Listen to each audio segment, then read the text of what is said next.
تہجد کا وقت، وہ جس ٹائم آج کا لوگ موبائل بند کر کے سوتے نہیں، وہ اٹھنے کا ٹائم ہے دراصل۔ وہ ٹائم جو جاگنے کا ہے، اس ٹائم لوگ سو رہے ہوتے ہیں۔ پچھلی راتی رحمت رب دی کرے بلند آوازہ، اللہ تعالیٰ پہلے آسمان پر نزول جلال فرماتا ہے اور کریم رب فرماتا ہے کوئی رزق مانگنے والا اسے عطا کرو، ہے کوئی بخشش مانگنے والا اسے عطا کروں، ہے کوئی میری بارگاہ سے جنت کا سوالی میں اسے عطا کروں۔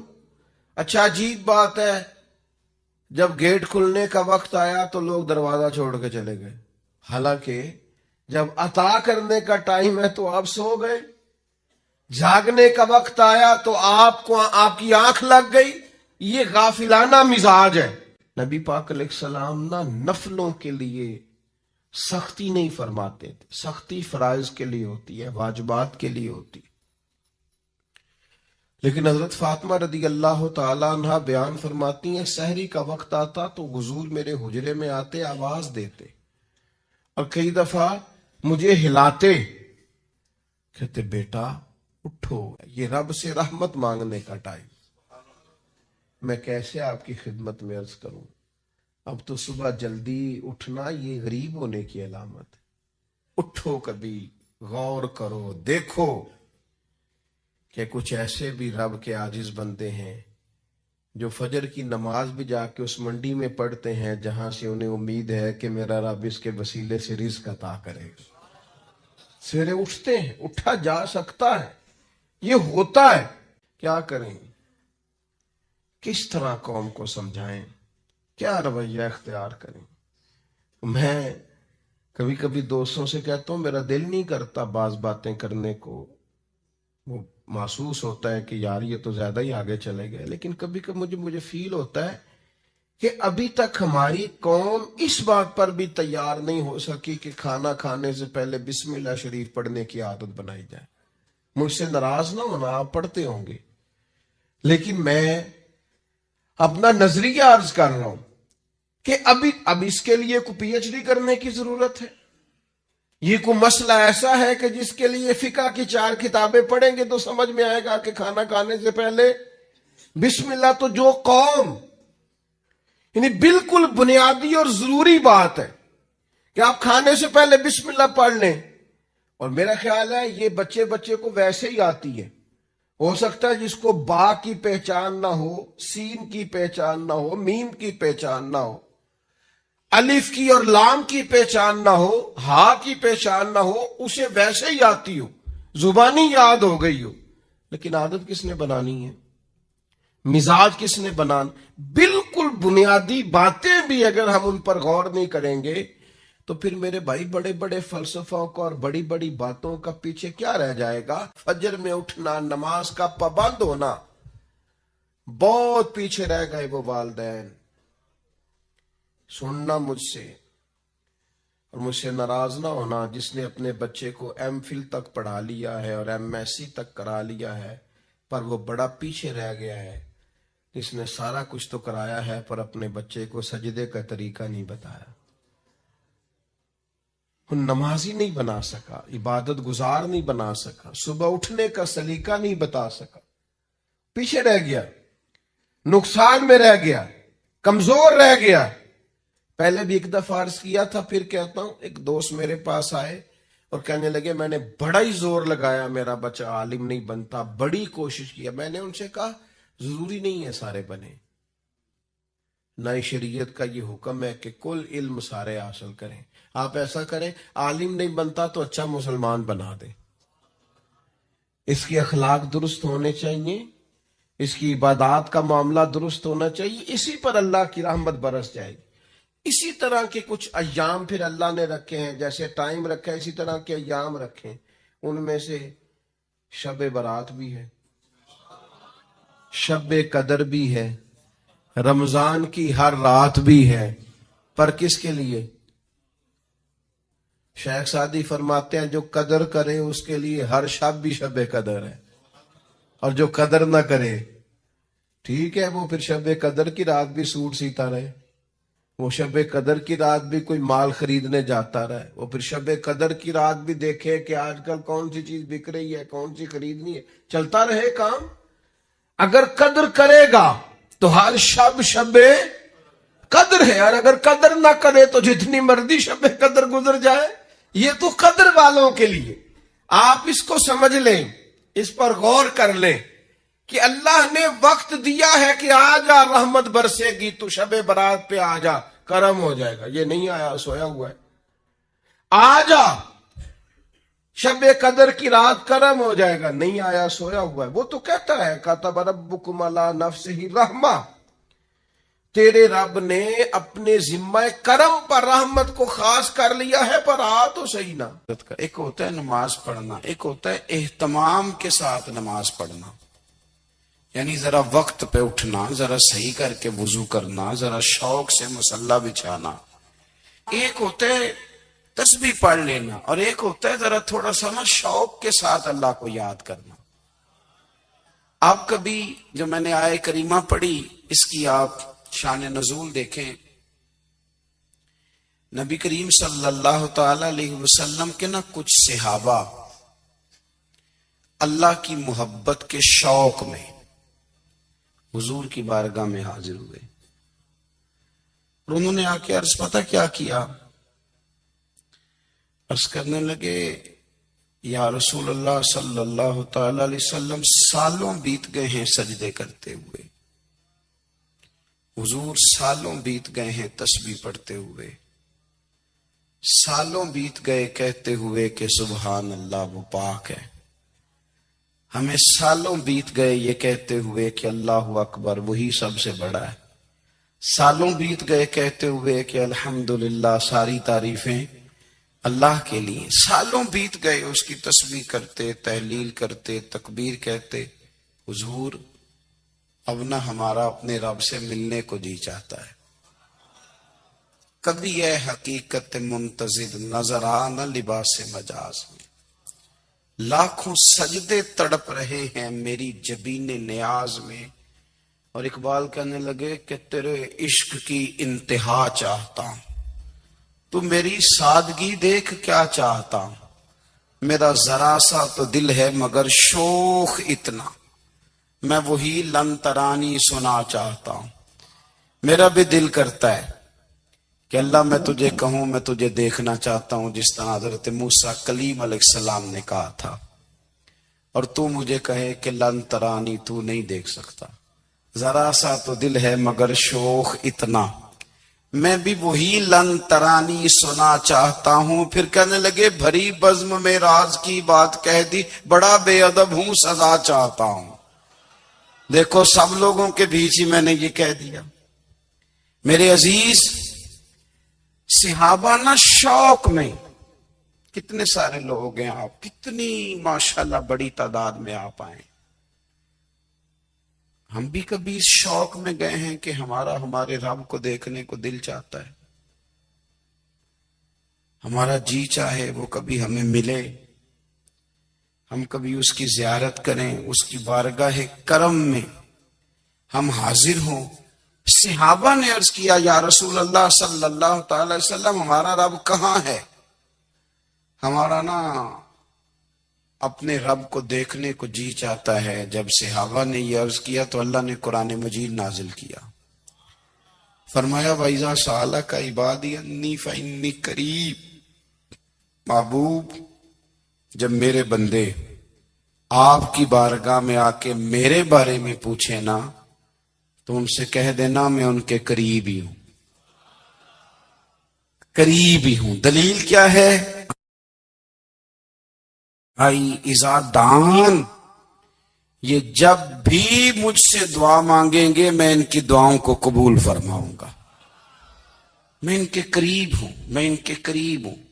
یہ جب بھی دعا مانگیں گے نا میں قبول کروں گا، میں ان کے قریب ہوں۔ اللہ تبارک و تعالیٰ کے بندے اللہ سے محبت کرتے، رب کی بارگاہ میں جھکتے، اس کو اپنے دکھ سناتے، اس کے پیارے محبوب صلی اللہ تعالی علیہ وسلم کا وسیلہ لے کے اس کے حضور حاضر ہو جاتے، پیشانیاں سجدوں سے روشن ہوتی۔ ہم نہ ہر چیز کے لیے وقت نکالتے ہیں، ہر چیز کے لیے، لیکن عبادت کے لیے وقت نہیں نکالتے۔ ہر شے آباد ہے، ہر شے، ہماری فیس بک بھی آباد ہے، واٹس ایپ بھی آباد ہے، ہمارے ٹویٹر بھی آباد ہیں، ہماری ہر چیز آباد ہے۔ سب سے کم آباد ہمارا مصلی رہ گیا ہے، سب سے کم۔ وہ لوگ اب ڈھونڈنے سے ملتے ہیں جن کی بغل میں مصلی ہوتا تھا۔ میرے بھائی، آپ کتنا کو دنیا کے پیچھے بھاگو گے تھکا دے گی، کتنا دولت کے پیچھے بھاگو گے تھکا دے گی۔ آپ جب اپنی زندگی میں جمع تفریق کرو گے نا تو مرتے وقت احساس ہوگا کہ سارا کچھ تو لوگوں کے لیے کیا، اپنے لیے تو کر ہی کچھ نہیں سکے۔ اور ہم عبادت کے معاملے میں بہانے بازی بھی کرتے ہیں۔ ہم کہتے ہیں اوہو رزق کمانا بھی تو عبادت ہی ہے نا، تو میں حلال روزی کے لیے جا رہا ہوں، یہ بھی تو عبادت ہے نا۔ میری طرح کے لوگ کہہ دیتے ہیں کہ میں سویرے اٹھ کے مدرسے میں کچھ اسباق دیکھتا ہوں تو یہ بھی تو عبادت ہے، میں بیان کرنے کے لیے مطالعہ کرتا ہوں تو یہ بھی تو عبادت ہے نا، اتنے اتنے لمبے سفر کر کے ملک میں دنیا میں گھومتا ہوں تو یہ بھی تو میں عبادت ہی کر رہا ہوں۔ اب اسپیشل نفلوں کے لیے وقت کس طرح نکلے، اسپیشل کر کے تسبیح میں کیسے چلاؤں، میں سارا کچھ ہم بہانے بنا لیتے ہیں نا۔ میرا سوال یہ ہے کہ یہ ساری باتیں صحابہ کو، نبی کریم کو، دیگر لوگوں کو بھی تو پتہ تھی نا، لیکن آپ غور تو کریں، 23 سال حضور کو وقت ملا، مختصر وقت ظاہراً تبلیغ کرنے کے لیے، پوری دنیا میں دین بھی پھیلانا ہے۔ گھر میں 11 ازواج ہیں، 4 بیٹیاں ہیں، ان کی اولادیں، سارے کام کاج بھی دیکھنے ہیں۔ لیکن سیدہ طیبہ طاہرہ حضرت عائشہ صدیقہ رضی اللہ تعالیٰ عنہ فرماتی ہیں سارا دن تبلیغ کرتے، ہر غلام کے دکھ سنتے، گھر میں آتے تو اپنے گھر والوں کا خیال کرتے، کام میں ہمارا ہاتھ بٹاتے۔ قربان جاؤں، کہتی ہیں زمانہ سارا سو جاتا لیکن آمنہ کے لال مصلی بچھا لیتے۔ دنیا سو گئی، ساری سب سو گئے، جو خدام تھے، وہ جو غلام تھے، وہ سو گئے۔ صحیح مسلم نے لفظ ملیں گے، سیدہ پاک فرماتی ہیں او میرے نبی کے غلاموں، میں نے یہ رنگ بھی دیکھا ہے کہ حضور نے اتنا کھڑے رہے، اتنا قیام کیا، اتنا قیام کیا کہ مقدس پیروں میں ورم آ گئے، سوج گئے پیر، اتنے بڑے۔ دل پہ ہاتھ رکھ کے نہیں بتا سکتا کہ میرے کبھی نماز میں پیر سوج گئے، کوئی نہیں بتا سکتا۔ بچوں کی روٹی کماتے تھک گئے بات الگ ہے، ہم سیر کرنے گئے تو تھک گئے بات الگ ہے، لیکن عبادت میں یہ بھی تو مسلم شریف ہے نا، یہ بھی تو دین ہے نا، یہ بھی تو حضور کی سنت ہے، یہ بھی تو وہ چیز ہے جو کریم کی آنکھوں کی ٹھنڈک ہے۔ سیدہ فرماتی ہیں پیروں میں ورم آ گئے، اور ساری رات ہی حضور نے نماز پڑھی اور ایک ہی آیت بار بار دہرائی۔ مسجد نبی میں بلال حبشی نے فجر کی اذان دے دی اور حضور ابھی مصلی پہ تھے، کریم فارغ ہوئے، میں نے عرض کی یا رسول اللہ صلی اللہ علیہ وسلم، آپ کے تو صدقے اللہ اگلے پچھلوں کے گناہ معاف کرے گا، تو آپ اتنی آہوزاری کیوں فرماتے ہیں؟ آپ تو شفیع ہیں، آپ تو انبیاء کے امام ہیں۔ تو حضور نے فرمایا عائشہ تم نے گنوایا ہے نا میرے اللہ کی مجھ پر کتنی رحمت ہے، افلا اکون عبدا شکورا، فرمایا اگر اس نے اتنی نعمتیں دی ہیں تو کیا میں اس کا شکر گزار بندہ نہ بنوں، میں شکر گزار بندہ نہ بنوں اس کا؟ پھر اگر اتنی نعمتیں اس نے دی ہیں، مجھے اتنا نوازا ہے، تو پھر میں اس کے سامنے سجدے نہ کروں؟ او میرے بھائی، بڑے قابل فخر لوگ ہیں ہم کہ ہم نبی پاک کے غلام ہیں، ہم قابل فخر ہیں کہ نبی کریم کے غلام ہیں۔ کیا کبھی اس غلامی کے شکرانے میں بھی 2 نفل پڑھے کہ یا اللہ تیرا شکر ہے تو نے ہمیں حضور کا غلام بنایا ہے؟ یاد رکھیں کہ اپنی روحانی زندگی کو آباد کریں، استغفار پڑھیں، تسبیحات کریں۔ حضرت عبداللہ ابن عمر رضی اللہ تعالیٰ عنہ حضرت عمر کے صاحبزادے مکہ مکرمہ میں ان کی قبر ہے. میں نے جب انہیں پڑھا تو مجھے ان سے بڑا پیار ہو گیا. لیکن آپ کو پتہ ہے وہاں جا کے کسی شخص کا مزار تلاش کرنا یا پوچھنا ایک مشکل کام ہوتا ہے. تو ایک دفعہ میں مکہ شریف میں حاضر تھا تو ایک گاڑی والا ڈرائیور مجھے کہنے لگا کہ مولانا میں آپ کو جانتا ہوں, مجھے آپ سے محبت ہے, ایک بات بتاؤں آپ کو. میں نے کہا بتاؤ. کہنے لگے حضرت عبداللہ ابن عمر کی قبر دیکھنی ہے. میں نے کہا یہ تو نہیں کہہ رہا, یہ کسی نے بندوبست کرایا ہے, یہ اللہ نے تیرے دل میں بات ڈالی ہے, یہ ہو گیا تو لے چل مجھے. حضرت عبداللہ ابن عمر کو نبی پاک نے فرمایا تھا راجل صالح, یہ نیک بندہ ہے, یہ متقی آدمی. حضرت عبداللہ ابن عمر رضی اللہ تعالیٰ عنہ سیدنا فاروق اعظم رضی اللہ تعالیٰ عنہ کے صاحبزادے ہیں, اور ان کی ہمشیرہ سیدہ حفصہ رضی اللہ تعالیٰ عنہ حضور کی زوجہ محترمہ. ایک دن اپنی ہمشیرہ سے کہنے لگے کہ نبی کریم صلی اللہ تعالیٰ علیہ وسلم گھر میں آئے نا, اور اگر حضور غم امت میں پریشان نہ ہوں, طبیعت کو حشاش بشاش دیکھو, تو ذرا پوچھنا تو صحیح حضور کا میرے بارے میں کیا خیال ہے. پوچھنا تو صحیح کہ کریم کی بارگاہ میں میرا کیا مقام ہے, میرے بارے میں حضور کیا فرماتے ہیں. اب بہن کو کام بتائے اور بتائے بھی بھائی, اور پھر بہن وہ کام نہ کرے, یہ تاریخ میں ہوتا نہیں. حضرت عمر فاروق رضی اللہ تعالیٰ عنہ کی صاحبزادی ام المومنین رضی اللہ تعالیٰ عنہ فرماتی ہیں کہ میں تو بس منتظر تھی. انہوں نے تو کہا تھا نا کہ اگر تم حشاش بشاش دیکھو تو بات کرنا, لیکن حضور تشریف لائے, میری باری تھی, میرے گھر تشریف لائے, کھانا پیش کیا تو فوراً میں نے عرض کی حضور ایک بات پوچھنی تھی. حضور نے فرمایا پوچھئے. میں نے عرض کی حضور میرے بھائی عبداللہ ابن عمر کے بارے میں آپ کا کیا خیال ہے. نوجوانوں میری بات پہ غور کرنا, میرے بھائی کے بارے میں آپ کا کیا خیال ہے. تو نبی کریم صلی اللہ تعالی علیہ وآلہ وسلم نے میری طرف دیکھا, اور پھر حضور زیر لب تھوڑا مسکرائے.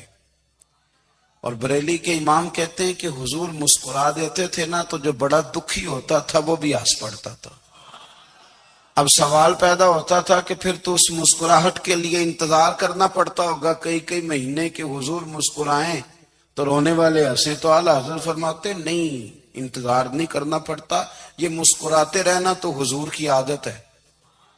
جس کی تسکین سے روتے ہوئے ہنس پڑے, اس تبسم کی عادت پہ لاکھوں سلام.